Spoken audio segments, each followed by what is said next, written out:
Bon, il y a peut-être quelques petits points, mais je pense que ça peut en faire une petite interro surprise, ça. On verra. Eh bien, chose promise, chose due. Interro surprise. Sauriez-vous me démontrer le théorème de Cauchy pour les groupes? On va quand même en rappeler l'énoncé précis. Considérons un groupe G fini d'ordre n, soit P un nombre premier diviseur de n. Démontrer qu'il existe au moins un élément de G qui est d'ordre P.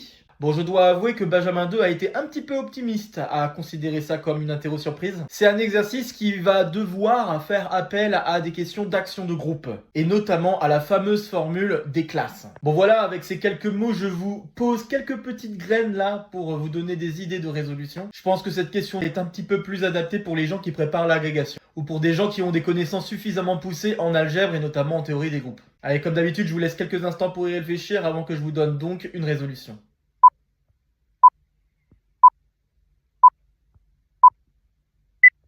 Voici une preuve du théorème de Cauchy sur les groupes. On commence par poser E comme étant l'ensemble des P uplés de G tel que le produit de ces éléments donne l'élément neutre. On fait agir Z sur PZ sur E par permutation circulaire, comme vous le voyez ici.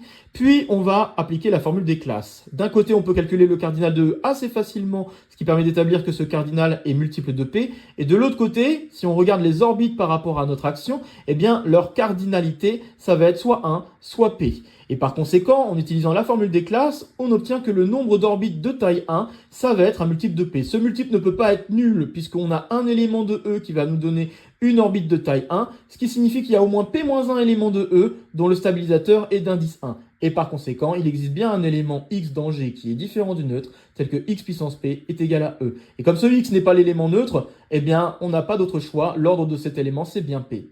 Voilà tout.